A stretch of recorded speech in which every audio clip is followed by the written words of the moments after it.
following podcast is for informational purposes only. The contents of this podcast do not constitute tax, legal, or investment advice. Take responsibility for your own decisions, consult with the proper professionals, and do your own research.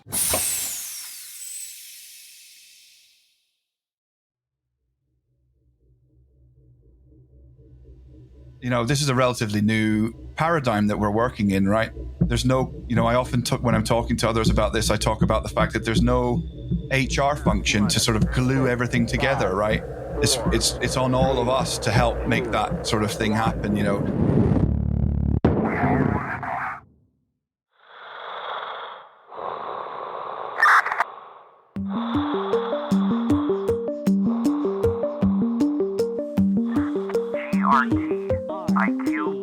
podcast. We're like astronauts floating in the space of time.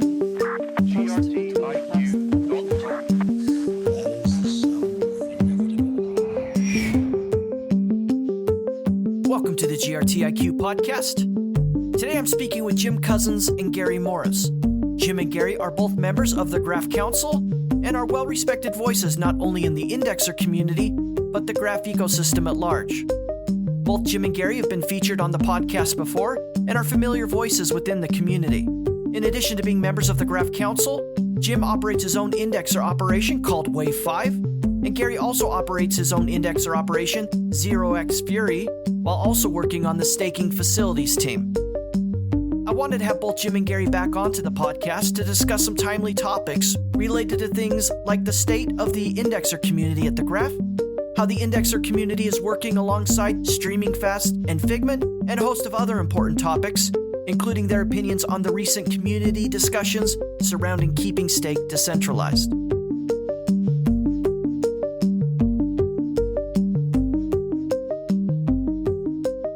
So Gary and Jim, I want to start with a discussion about these recent core developer announcements, one with StreamingFast and one with Figment. What can you tell listeners about the importance of these new core development partnerships and how you're experiencing those or seeing those from the indexer perspective? So I think, at the highest level, the core dev announcements, StreamingFast and Figment grants it signals some serious commitment from the Graph Foundation around making the vision real. So, we've got hosted right now. We are migrating to mainnet, eventually sunsetting hosting. But along the way, there's a number of technical challenges that need to be met, right? And we want to meet them quickly. And that's no mean feat. Hiring in this space is probably one of the hardest spaces to hire the best people in, because generally speaking, the people who are already in this space, they're doing well and they're aligned in the way that they want to be aligned already. So getting people to move on, to other opportunities is quite difficult. So by incentivizing entire teams or portions of teams to come and contribute to GraphNode and to the indexing software, it's a big deal, right? There's a big difference between having an existing team with a bunch of IP and experience in this data space that we're all in, and maybe hiring a few engineers to get them, and getting them up to speed. So this is a huge commitment from the foundation over the next 5 years, and very specifically to, you may have heard Yaniv use the term blitzscale. That's what these teams are going to be working on, right? They're going to be taking their technology and applying it to the graph node quickly. The piece that's still to really be communicated by all of us really at all levels within the foundation and within the core dev teams is exactly what the technical part of that vision looks like. And that's what we are working on right now internally. So the core dev teams are, they're all polling for feedback from all the different communities. For example, StreamingFast, they have a huge amount of indexing performance technology, some really quite profound improvements in the indexing performance space.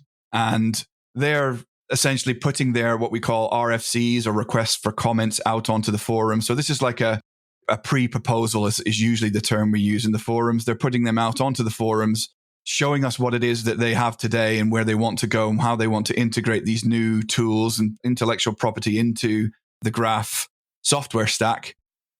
And as we go through that process and we actually start to solidify a roadmap, then the actual vision that these core dev teams are bringing will start to become clearer. So I guess that's my summary of what this brings to. I mean, it's not just the indexer community, right? It's all communities, all stakeholders. Yeah, and like Jim said, it's not just about, getting more hands on deck. These are teams that are, they already have the experience that we're looking for. When one of these acquisitions was announced, someone said to me, why didn't they just use maybe a fraction of that money to salary a bunch of devs? But you need to buy a package deal like that. You can't just clump together a bunch of devs and hope that they're also aligned with your vision, regardless of their skills. So the foundation is basically acquiring the whole package deal in one swoop, as it were. And that's something that we really need to hit the ground running and get moving quickly. And that's the other thing.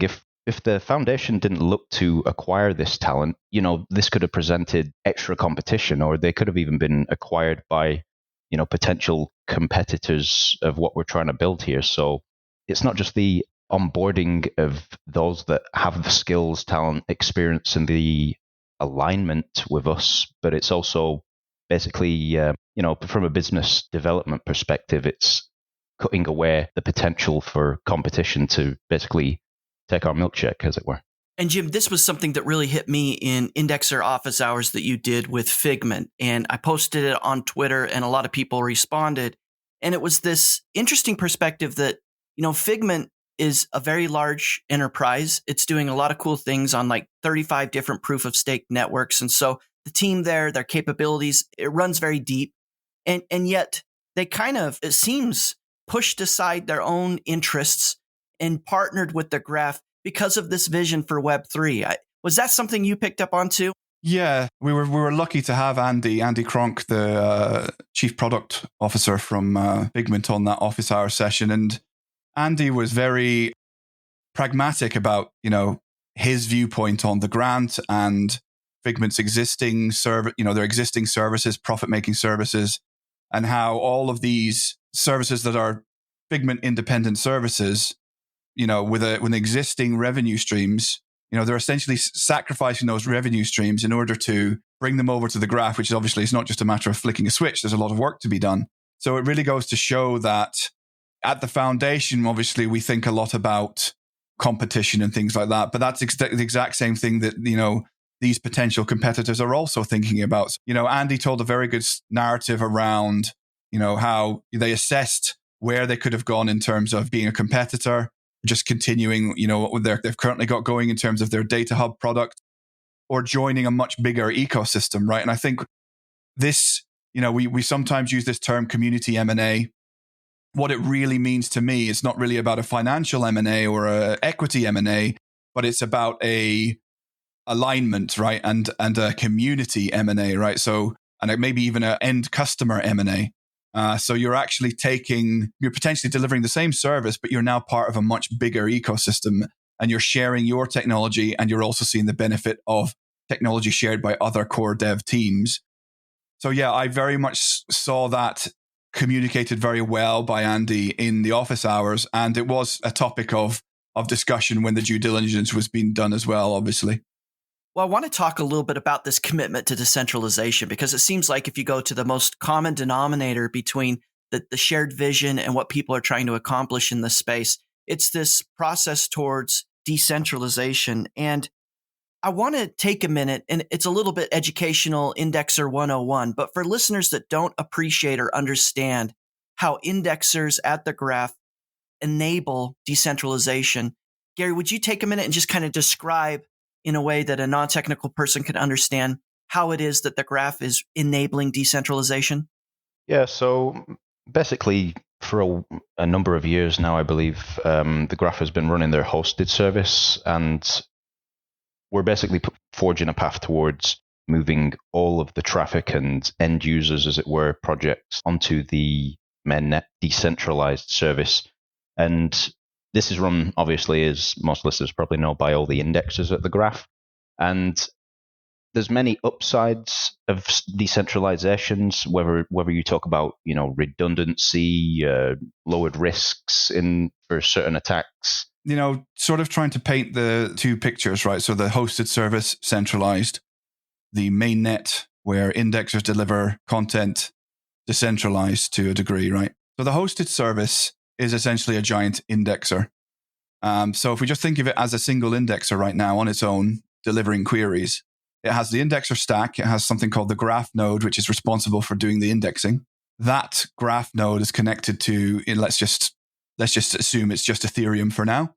So it's connected to an Ethereum node set up as an archive node. So that means it's capturing all possible data from the blockchain. And it's using that data in order to index subgraphs, right? And subgraphs are instructions around how data should be stored in a retrievable fashion, right? So that we can have our consumers querying us to get data out of our databases. The difference between the hosted service and mainnet is that you essentially have that whole stack that I just described repeated over and over, about 150 times right now. And every one of those deployments is usually on some different type of architecture. So, it could be on servers in Tokyo, could be on servers in somewhere on the American continent, could be anywhere in the world, right? So immediately what we're starting to do is we're starting to distribute or decentralize the geography of the delivery network for this data. Then you also have indexers running their own different sort of configuration. So you'll have some indexers that are running one version of a Ethereum node. One very popular one for us that most people use right now is called Open Ethereum. Some indexers might be running Aragon. Aragon is what we generally refer to as a next generation Ethereum client. It brings a lot of benefits, and a lot of people are starting to use that both in testnet and mainnet. You could be deploying in a cloud. You could be deploying to Amazon, Azure, Microsoft Azure, Google Cloud. You could be deploying to a dedicated server that you rent from a company like Hetzner, right? That's an infrastructure provider. They own data centers all over the world. Or like WaveFive, you could be self-hosting. So you could own your servers, own your dedicated internet links, own all of your Ethereum archive nodes, own all of the infrastructure for your network, own all of your power infrastructure. So we have all these different indexers with different configurations all over the world instead of one single central entity that's just running one version. And that's sort of the decentralization ethos, right? We're pushing ourselves out the decentralization on the decentralization spectrum. And what that means for end users is that their data is more reliable, right? So if the central service was to go down, that would impact probably, a lot or maybe all consumers on the central service, the hosted service. If one of 150 indexers goes down, there's far less likely to be some kind of service interruption because another indexer is likely to pick up the query business that the indexer that's gone down, maybe they've lost their internet connection, maybe they've had a disk failure. Some other indexer will pick up that traffic. So there's a lot of resiliency improvements. You also have the fact that your data source isn't one particular method or one particular version of an Ethereum node, right? You have all these different indexers with all their different node configurations out there, all coming together to sort of agree on consensus around the integrity of the data. And that's where we get into that sort of more high-level narrative around, owning your own data or being confident of the data that's being served to you. One of the reasons that a lot of us are sort of committed to this decentralization progress, this sort of progressive decentralization, is that it's pushing the authority around data from a central entity out to many entities. So everybody's watching everyone else to make sure that the integrity of the data remains despite having 150 indexers all delivering that data. That covers some of it, but it's such a huge topic.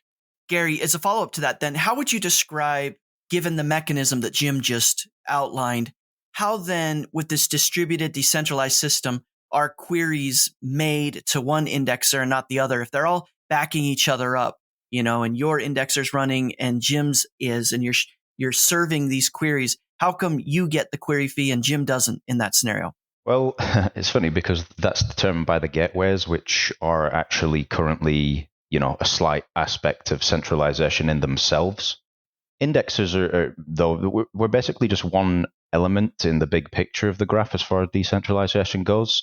Each indexer also has their infrastructure on a spectrum, if you can imagine. Some might self-host, like Jim says he does. I also do this. Some might run their indexes in the cloud. Sometimes they might have multiple indexes in the same infrastructure. Maybe some run their own independent Ethereum endpoints. Some might share endpoints with others or even rent them out to others, which, is not decentralized as it could be, but things like this can actually help smaller operations get off the ground. So, this is fine to a degree, as long as it's not the majority of the network doing it, in my opinion. I'm of the opinion that you should aim to whatever level presents the strongest feasible level of decentralization in your own infrastructure.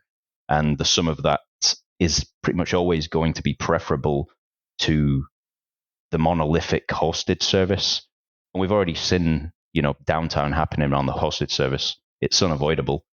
And the more indexes we have, the lower this risk potential becomes if we ignore other variables such as, stake distribution and how that might relate to query load. But as to your answer, yes, query load at the moment is determined by the gateways, which I believe the team planned on open sourcing someday. Just to add a little bit about the gateways. So in terms of your original question around how does a query go to Gary or how does a query go to Jim, the gateways are actually scoring indexers on a number of, what you might call key performance indicators. What they're referred to at the graph is the utility score of an indexer. And how this works, we don't have the source code for this, but it's been explained a number of times now, and it's documented in a few places on the repo, the graph repo.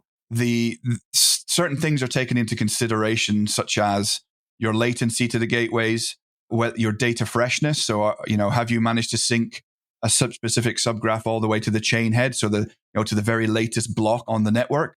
What's your social reputation within the system? Are you a new indexer? A number of different sort of key performance indicators to figure out whether or not you are suitable for providing that query data. And the gateway will select multiple indexers based on that in order to serve the data that the consumers are demanding. I want to ask just a general follow-up question. You're both on the Graph Council and you're working with indexers of different sizes. What's the state of indexing then at the graph? If you had to give just kind of a summary of where we're at since testnet to present, and I'll give each of you a chance to just kind of give a summary observation of where we're at with indexing at the graph. I think that can vary widely because we have quite a lot of different indexes, and that goes all the way from indexes that don't really partake in, serving queries and have 100% cuts and aren't interested in delegations, all the way to large and small operations alike that are very, very involved in the community. So I think it's very broad, but in my opinion, I've seen a lot more contributions coming out of the woodwork as we go along. A lot of people starting to take their infrastructure more seriously and their operation more seriously, basically turning their indexer into a sovereign business, as it were. But I think that there's always room for improvement. And with the introduction of new subgraphs into the network and how we're seeing signal moving around quite a lot, a lot more curation hopping actively into the network, there's been an exponential increase in the effort required from indexers. And there's a lot more going on. And another part that indexers have had to look out for is what's known as, I believe, the SOA. There's an oracle that is run by the team that actually determines which subgraphs are eligible for rewards. And as some of the subgraphs that have been launched are not on supported networks. Right. So I think the answer is indexers are having to work harder and indexers are having to really think hard about their risk. So in terms of what indexing looks like now compared to maybe the last time we talked, indexers are sort of having to face the reality that they need to manage their risk. And they're also having to face the reality that indexing as it stands today is not a job that you can automate away and, carry on with your life. There's a lot of time to be spent making sure that you make the right decisions so that you're making, you're meeting your delegators and your own expectations in terms of revenue and yield. There are many pitfalls around risk for indexers now that are coming to light. I'll give you one example because there are many, but let's just have a look at one example. A lot of indexers will find new subgraphs or maybe existing subgraphs that have quite a low signal on them, less than 100 GRT signaled on them. But if you do the maths behind, the stake on the subgraph, you'll find out that actually it's very profitable to allocate to that subgraph. So what you'll see is some indexers putting large amounts of GRT on these subgraphs that are less than 100 GRT. And they're thinking that they're accumulating a lot of GRT over the period of the allocation. Their delegators think the same. Once the subgraph hits that 100 GRT level, there's a function on mainnet called the subgraph oracle. The subgraph oracle is actually checking subgraphs to make sure that they can be indexed correctly and that there's no special features, because there's a lot of option to add special features to a subgraph, special features that are not yet supported on mainnet. So I'll give you one of my own examples. So there was a specific subgraph, I won't name it, that just ticked over that 100 GRT signaled event. So that triggered the oracle to go and have a look at the subgraph. And it found a feature on that subgraph which is not supported on the network today. By not supported, what it basically means is we're not sure that we can, give you 100% confidence that we'll return the correct data every time or the same data every time for this feature. So it immediately sends a transaction to shut off rewards for that subgraph. Now, I was allocated to that subgraph for 19 days, right? So you can imagine the amount of GRT that had been building up against that allocation.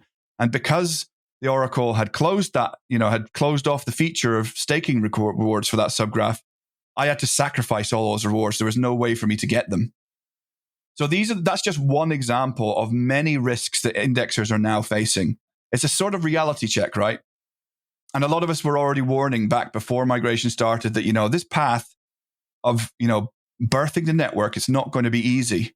There's going to be a lot of work to be done. There's going to be a lot of ambiguity along the way. So that's really what the indexer community is working through right now.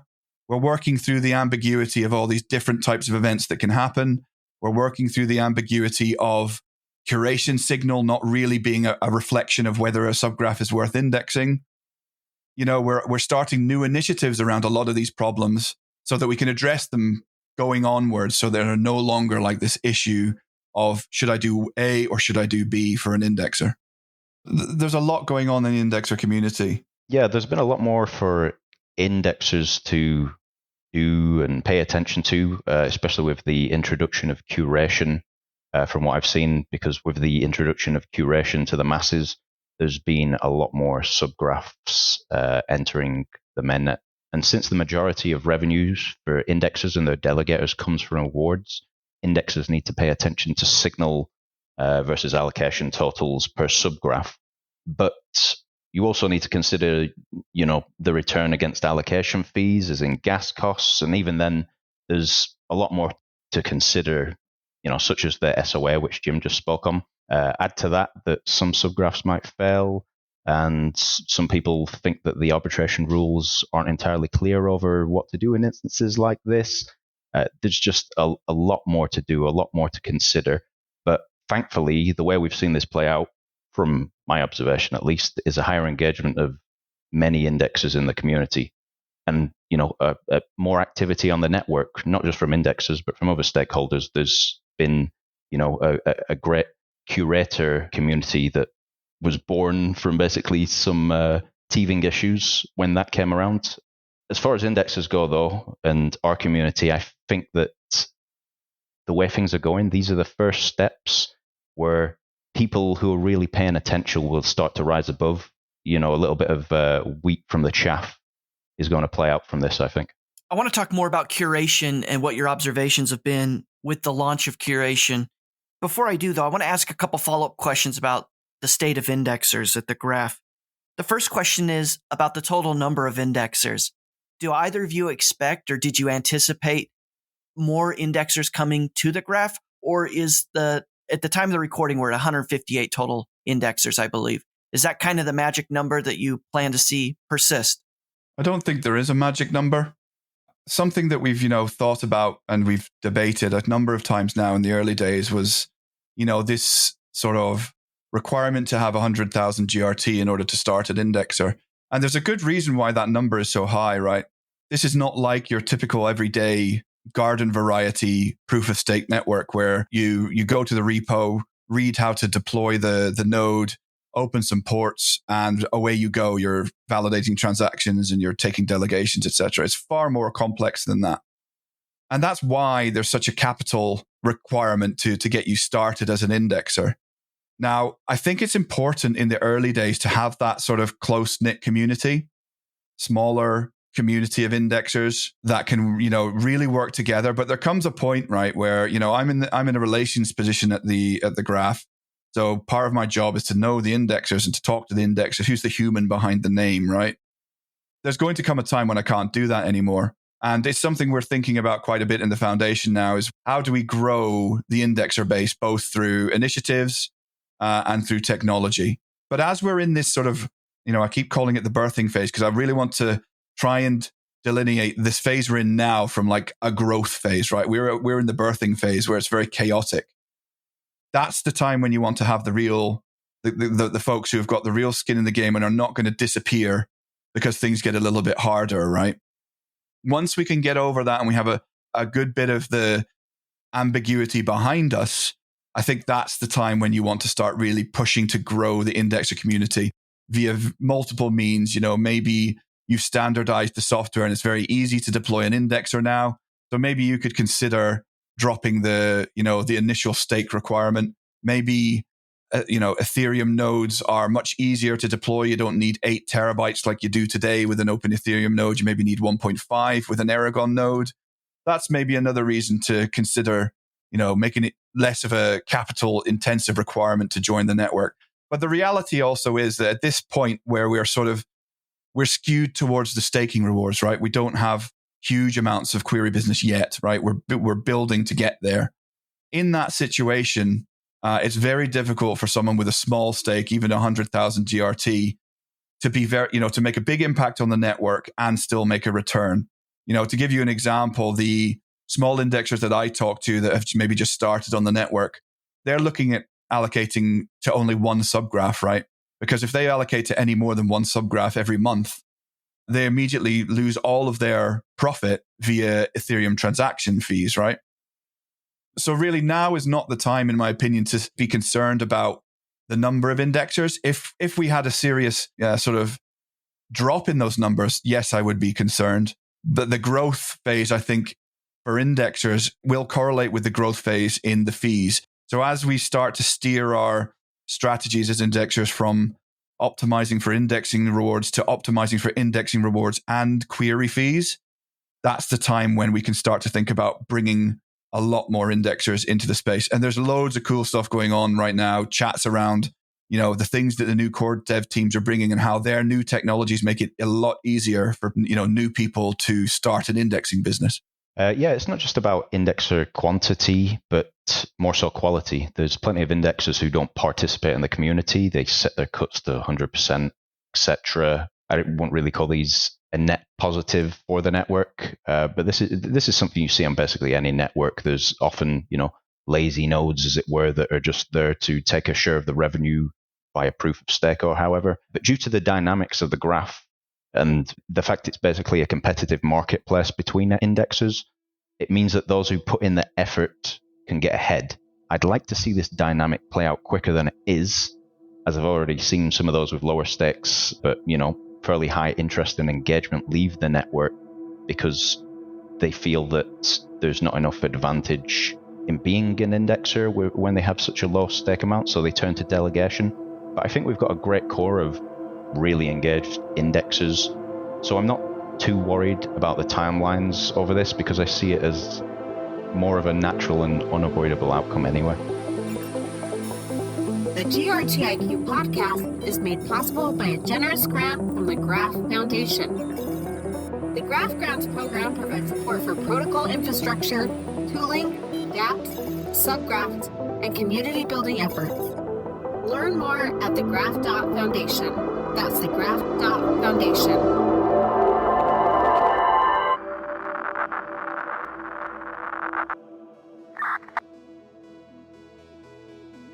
Hi, this is GRTiQ. Each week we get to meet a new member of the Graph community and ecosystem. The goal here is to take listeners inside the Graph by telling the stories and sharing the insights of those helping to build it. Please consider supporting this project by leaving a review wherever you listen to the GRTiQ podcast or by sharing episodes on social media. And don't forget to visit grtiq.com/podcast for detailed show notes. That's grtiq.com/podcast. Thanks for listening. Thank you for your support.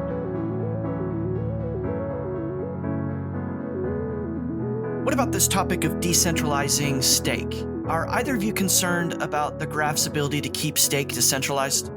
I actually made a post, I think it was in February, on this very topic, and there's another one that's just popped up by Oliver from the foundation. So the topic's kind of coming to a head again, and I think anyone listening should go and check that out, and maybe even check out the prior discussions, because we're going through the motions at the moment of determining how we should best decentralize stake, how much we should decentralize that stake. And there's a lot of different and widely varying opinions of how important this is and how this should be done. Personally, I think it's pretty critical to address this early on, in the infancy of a network, because if you let centralization take root, I think it's like a weed. It's going to be so hard to get rid of. So yeah, discussions are ongoing. I'd like to see more engagement from more people, because this affects everyone, no matter their position in the network. Any stakeholder has an interest in this, because it's something so important that will actually keep the network strong in the long run. Yeah, I would agree, and I would back up those comments with, my own opinion on stake decentralization. Me and Gary, back in the very early days of the forums, that's his post there sort of outlines his feelings and mine as well. This is something that you often get called a doomsayer for mentioning, on any network, but you'll often find it's conveniently swept under the rug. That there's, you'll often see the same players in the top 10 most delegated validators on a network. My biggest concern is that we don't openly address this type of issue prior to the real big participants coming along, by which I basically mean exchanges, right? Because when exchanges come along and they suck up all of that stake that maybe someone else is willing to sell, they put themselves in a position where they make it so easy for their users to just pseudo stake on the network with no bonding or thawing, that it's very difficult to then turn the knobs, I guess, on stake decentralization after the fact. So for me, these conversations that are going on are extremely important. And Gary talked there about wanting to see more people involved in the conversation. And that's really, to me, is paramount, because what I'm most interested in is ideas, right? I'm not really interested in punitive ideas that sort of take from the rich, that type of thing. I'm really not interested in that. But I'm interested to hear about ideas that can capture more of the GRT that's outside of the network right now. Andy from Figment made a good point that, if you look at the numbers, about 30% or just less than 30% of GRT is in the protocol right now. So what can we be doing now in terms of promotions or parameter changes on the network, or some new dynamics for delegation ratios? What can we be doing in that space in order to sort of entice that GRT into the network and also have it disperse among more indexers? So to me, it's all about the conversation and seeing as many people expressing their opinion in that conversation as possible. So anyone looking out for that, Gary mentioned it, a post by Oliver from the foundation around stake centralization. Get in there and get involved. I'd like to add to that, though, that one very important aspect that you touched on there is how can we lead future delegations in a manner that increases the decentralization of stake and allocation, right? But I do think it's also important to consider how we got here in the first place. So, there's various variables, as we know, set that determine how much capacity an indexer can have and things like this. And, I believe there was a lot of consideration and, analytics done on what the perfect numbers were. But at the end of the day, the way we're seeing things play out, things are not really headed in the direction we would like in the network. I think most people would agree with that. Maybe, certain top 10s wouldn't, as you said. But I think it's important to also address whether the balance and the variables we have right now are optimal. I don't believe that we got lucky and we hit the nail on the head the first time, especially now that we've seen it play out in a live manner rather than theoretically. So I would say that, yeah, I agree that it's not about punitive, but I think there should be, or there could be, let's say, if it makes sense, some changes that fix retroactively mistakes made with the introduction of certain variables or, however those were determined. Yeah, I mean, I fully agree with you, right? So when I say punitive, what I really mean is something that directly goes into the pockets of indexers based on their stake, right? Something along those lines. Now, if we're looking at something like, I've seen a few different things mentioned around different ways or mechanisms for the delegation ratio. The type of thing I'm interested in is things that could, in theory, not just, obviously I'm most focused on that 70%, right? Because it's the biggest amount, that outside the protocol. But, I would like to see ideas, mechanisms that start the process of just naturally dispersing it more. So that will, the reality is that will mean that some will move from indexers with very large delegations into indexers with smaller delegations. I'm not saying that it's as cut and dry as you just don't take from pockets, right? I just want to see the network be the thing that actually pulls the incentives out to make that stake move, rather than something that feels like you're dipping into a pocket, right? That's really the message I was trying to bring there. Yeah, well, I know what you meant. I just wanted to clarify that for listeners, because something we've seen is, even the ideas or, the suggestions that we address these balances can often have a narrative formed around them, wherein certain people are framing these ideas and changes as potentially punitive. They will, as you say, affect, maybe some indexers, maybe a handful, who knows? It depends what changes we're talking about. But I think there's a large difference between, as you said, dipping into the pockets and, addressing a balance which may alter the amount of allocations someone would have in a way that benefits the majority, right?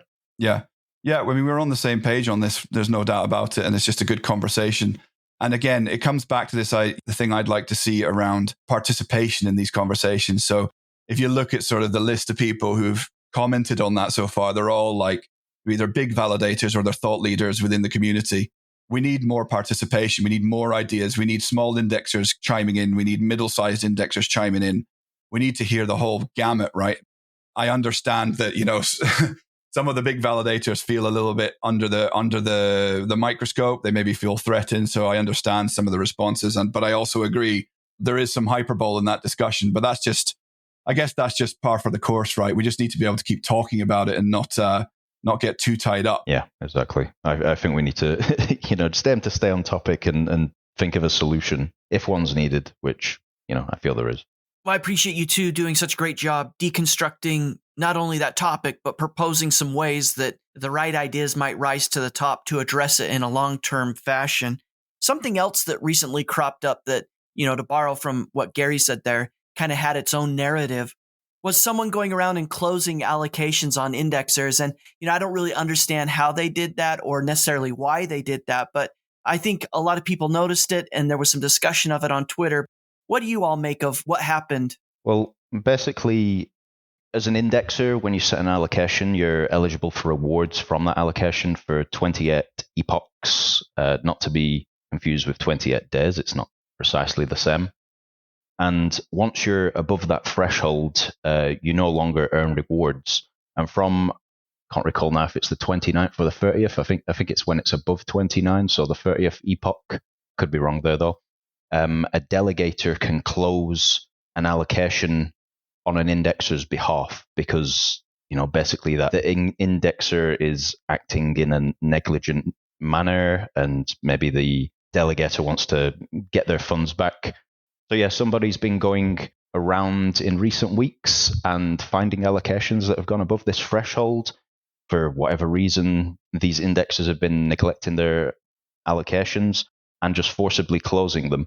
And when they forcibly close that, the rewards are burnt. So, there's been a lot of money burnt by this. I was looking at some indexes, I won't name them, but, there's some quite large known names, and they had, allocations of millions of GRT for a full allocation lifetime, 28 epochs. There was, it depended on what subgraph and the signal ratio and stuff was.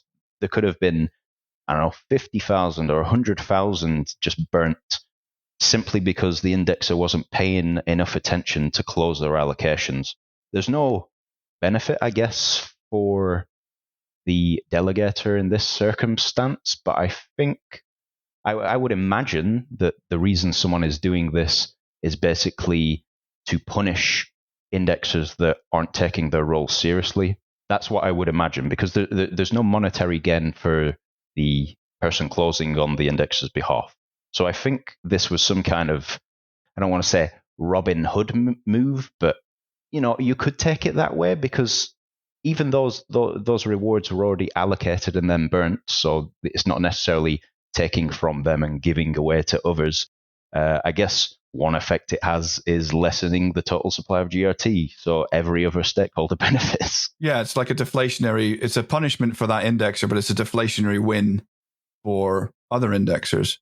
And I actually believe that those funds, Gary, are not actually burnt. They're just never minted, right? Right. If you look at the transactions, right, where your transactions come from when you close an allocation, it's actually minting the GRT at that point, as far as I understand. Something that's not clear to me, though, that is this the way it was designed? Because, we're coming up against, we talked about ambiguity and risk, right? Another sort of example of a sort of risk decision that indexers are having to make is around the complexity of a subgraph.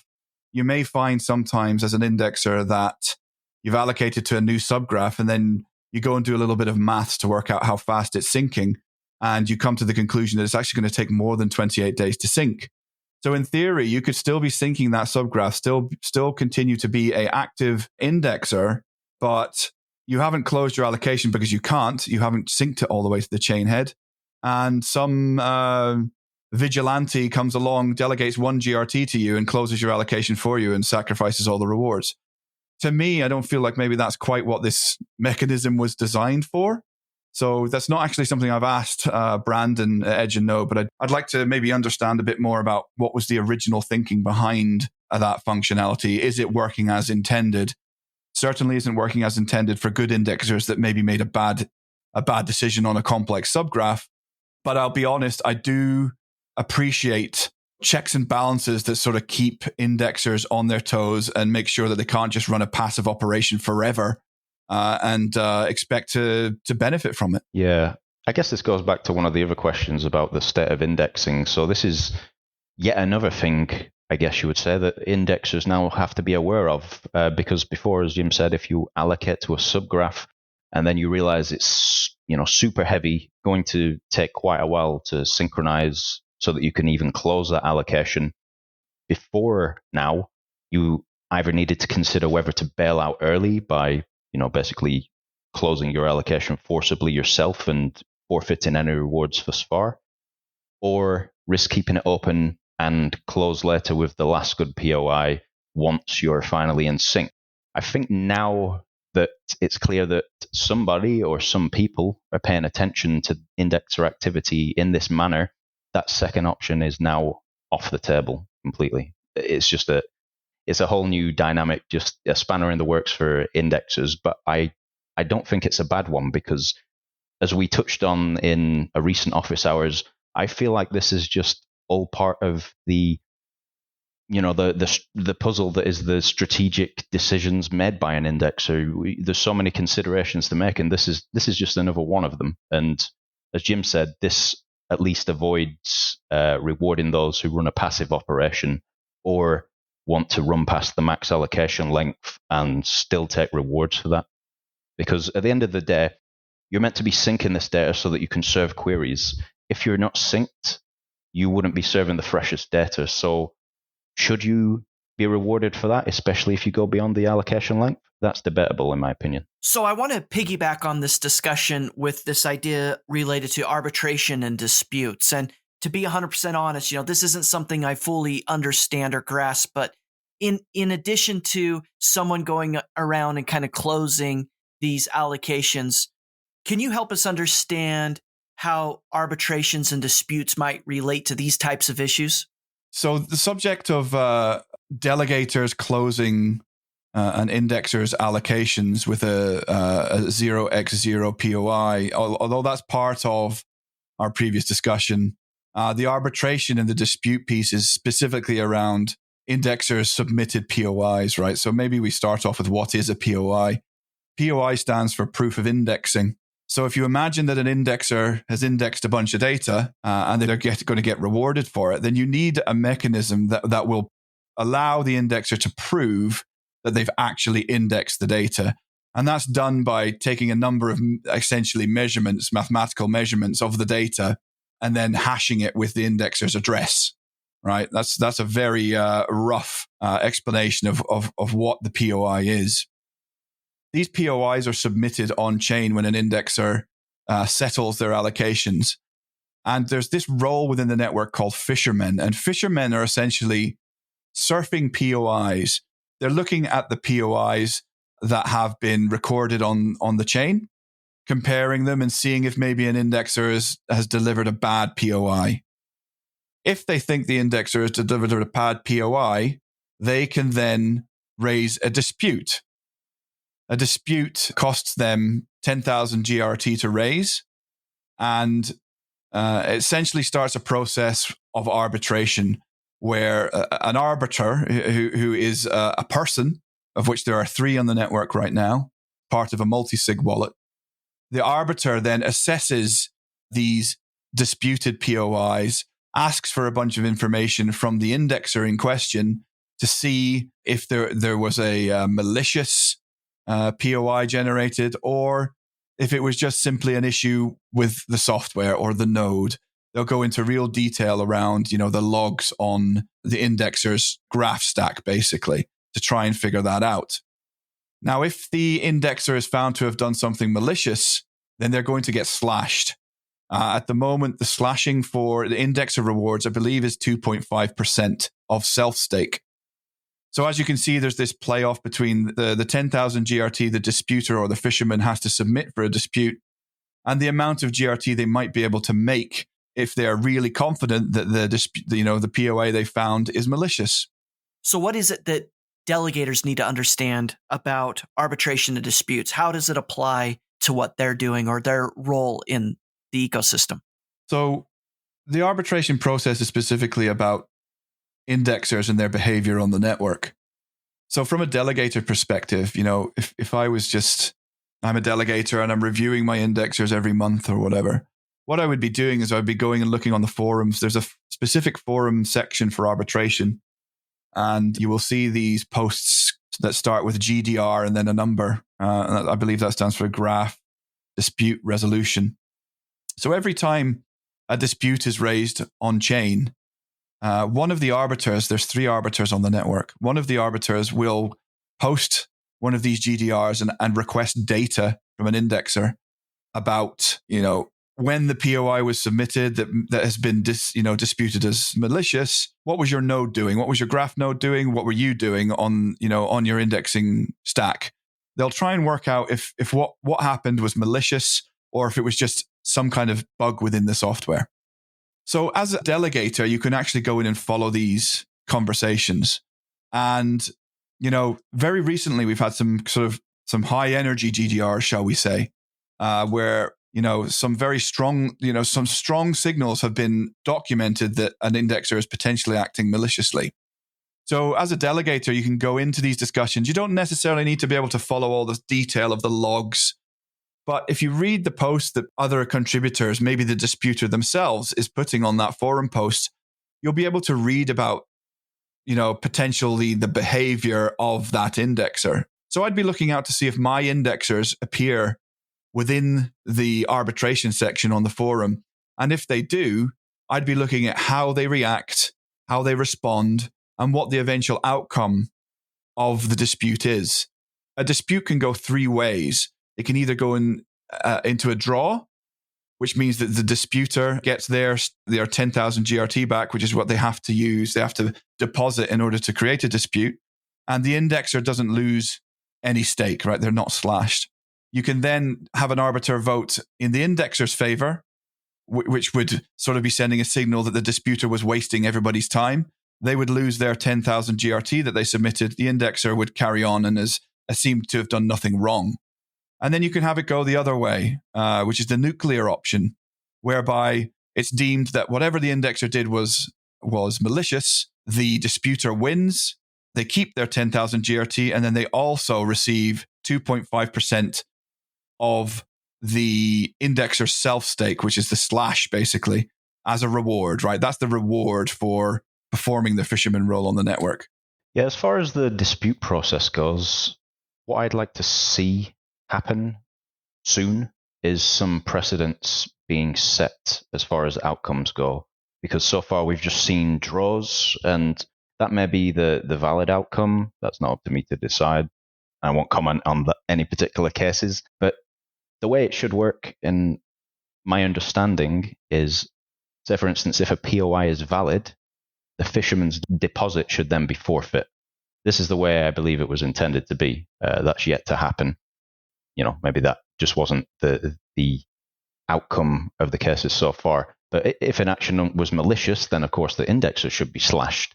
If an issue was the result of a software bug, a draw should be declared, which we've seen happen so far in a few cases already. And the reason I bring up these outcomes and the precedences that need to be set is because I saw someone ask in Discord about a certain indexer, what can you tell me about them, blah, blah, blah. And someone linked them to a dispute involving that indexer. And to me, before an outcome is determined, whether that indexer did anything wrong, the fact they have a dispute against them is completely meaningless. They might be found guilty, they might be found innocent, but until some precedence is set where fishermen are expected to do their job thoroughly, I think you're just introducing the chance for a lot of noise and a lot of work for the arbitration team, and not just for them, but also for indexers, because as soon as a dispute is presented, the indexer then has to, provide a response to the arbitration guys to prove their innocence. It's in their hands. The onus is on them to prove they did nothing wrong. And until you start saying, look, submit a dispute that you believe is valid, or your deposit is going to be used as a deposit and you might lose it, I think this is just going to start to frustrate people more and more, because I feel people, whether they're fishermen or indexers, they're not actually seeing any closure for the cases that have happened so far. So that's something I hope will change soon. Just seeing some actual judgments being passed. Maybe it just hasn't happened so far and everything has been software bug related. I'm not sure that's the case, but I just hope we see something happening soon that actually prevents mass disputing, because I've actually, I commented on this earlier in the community that I've observed on chain. Sometimes people will talk about allocations that they feel should be disputed based on maybe not even anything to do with a good or bad POI, but because of the way they understand the arbitration charter. And so some people seem to have set up some bots so that as soon as those allocations are closed, their bot then immediately, literally in the next block, about a 10-second gap, sends a dispute against that indexer. To me, this is not being diligent unless you're absolutely certain that you're on the right side of the rules. And in that case, if you've automated it this way and you're so certain of you being in the right, then as a fisherman, you've then forfeit your deposit, in my opinion. This is how it should be. Jim and Gary, I want to talk a little bit about curation. Obviously, this is something new to the community, and a lot of people have interest in it. What are some early observations, either things we've learned or things that we should anticipate as it relates to curation? I think one of the most interesting things that we've seen is that, again, we always think about the network in terms of steady state. It's going to be like this. It will be like this in the future, right? But I think the bonding curve dynamics have shown us that maybe some of these mechanisms are not in their current form entirely conducive to what we originally thought they would, answer in terms of objectives. I think when curation went live, a lot of people were not entirely prepared to participate, let's say. A lot of people got caught out by various things happening in the network. And I think from that, there was at least a positive outcome from what I've seen. A curator-specific community formed around the issues people had during the first, days or week of curation going live. And they soon came to the realization as a group and started helping each other with this, that they need to be very diligent assessing subgraphs, which, of course, is the point of a curator's role. But things they weren't expecting, like having to determine the source, the owner who published this subgraph, is this legitimately owned by the team? It might still be good and legitimate data for a certain project, but is it owned by that project? Will it be used by that project? Will it see query traffic? So I think when curation went live, a lot of people soon came to all these understandings and, had to act really quick. And it kind of goes back to what I said about fishermen. I think that people are realizing the magnitude of different roles in the network. And that goes for indexes too. Since the introduction of all these new subgraphs and all this new stuff going on in the network, whether it's forcible closing, dated allocations, or anything, a lot of people are realizing they really need to pull their socks up and think about what's required by this role to actually do a good job if you want to be successful and have a positive impact in the network. I think just to add to that, there's a lot of positive stuff going on the curation side, and we absolutely do. We need the best people to be curating, right? That's the job at the end of the day, is curating the quality of subgraphs and whether the subgraphs, will command the query fee that the signal says they should. Right now, that's not really the case, right? So Signal is supposed to lead indexers. Indexers should, in theory, be able to allocate just on signal weight. Again, in a steady state network, allocate just based on signal weight, because the signal is supposed to be a signal from the curators that there's going to be some proportional amount of query fees on that subgraph. But as we are in this early stage, that's just not the state, right? And it's not going to be the state either, I don't think, until a couple of things happen. One, that the level, the volume or the amount of liquidity in the signal side increases significantly to reduce the volatility. And two, the query traffic starts to really pick up. And to be honest, I don't think it takes more than one of the real big dApps to finally turn the spigot on query data on mainnet to make that happen, right? A lot of people will suddenly start paying attention when we see that huge demand for query fee coming in, and potentially rewards starting to increase to something competitive around, against the staking rewards.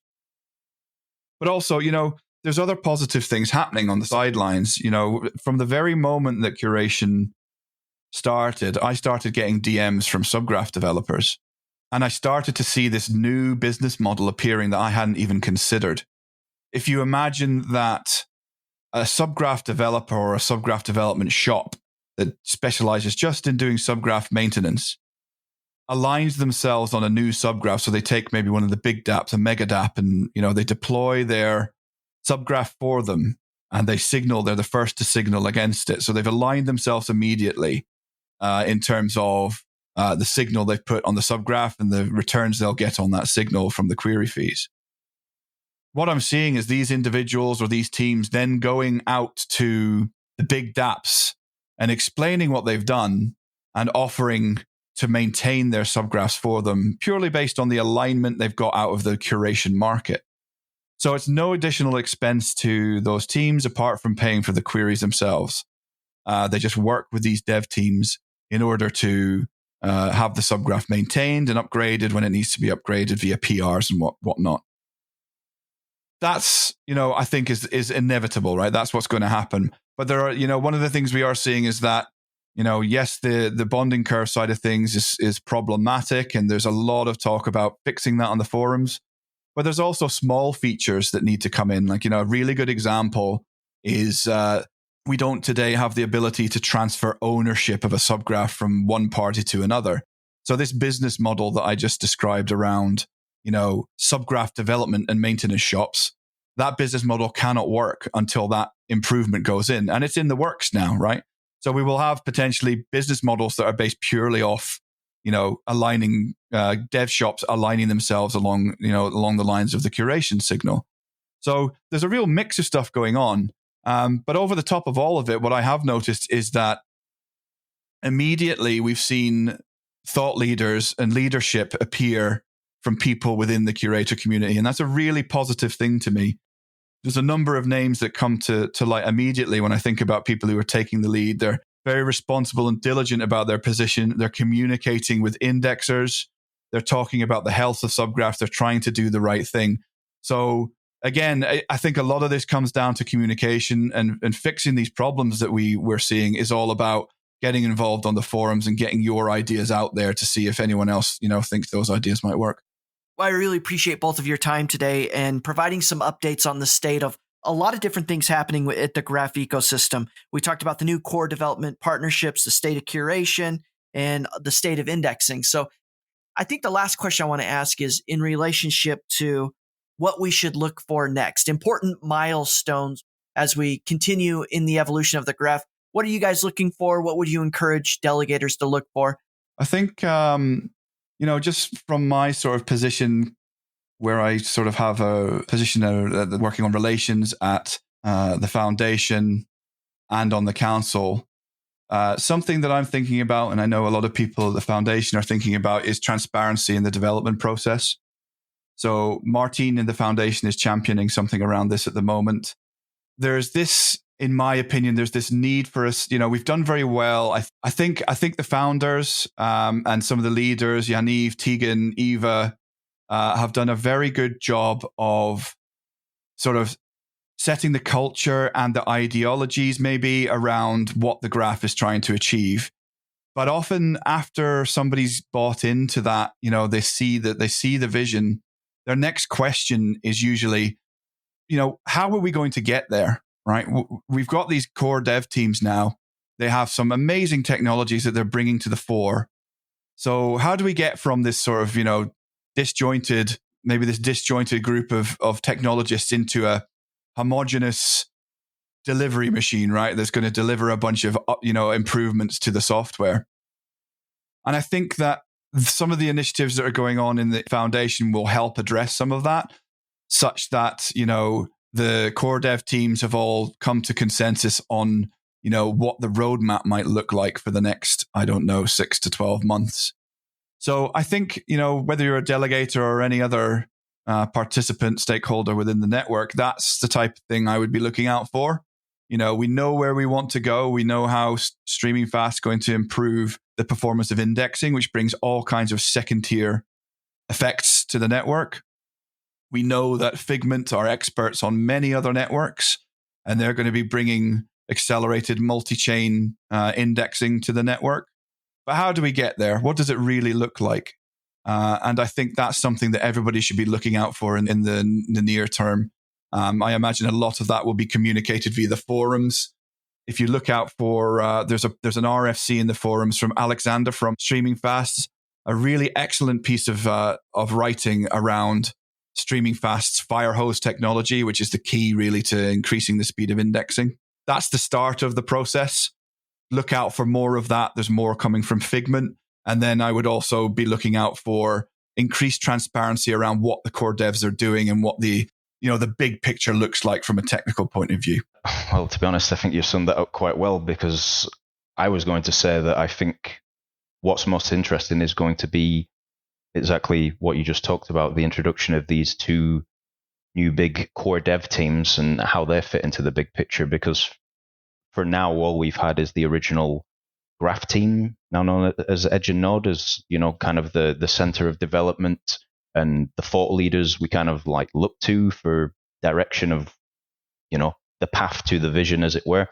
And I'm very interested in how the new teams are actually going to fit in to this, not only as far as development and their technical skills go, but also their their thoughts on the vision and how to get there fits in with what we already have and the community that's already been formed. Yeah, that's a great point. The idea of the graph culture is building slowly. I think all of us feel it. And, it's all well and good that, we have these new teams on board, but how do we get all of those teams sort of, getting to know each other, learning how to work with each other on a day-to-day basis? This is a relatively new paradigm that we're working in, right? There's no, I often when I'm talking to others about this, I talk about the fact that there's no HR function to sort of glue everything together, right? It's on all of us to help make that sort of thing happen, reaching out to the new teams, talking to them, getting to know who they are as individuals, that sort of stuff. So a big part of this, I think, is also, developing the graph culture. And I think you'll see that, happening more and more over time via all of the different communication channels as we go ahead. This has been a production of the GRTiQ podcast. For more information, including detailed show notes, visit grtiq.com/podcast. That's grtiq.com/podcast. Please consider contributing to this project and helping build the community by subscribing and leaving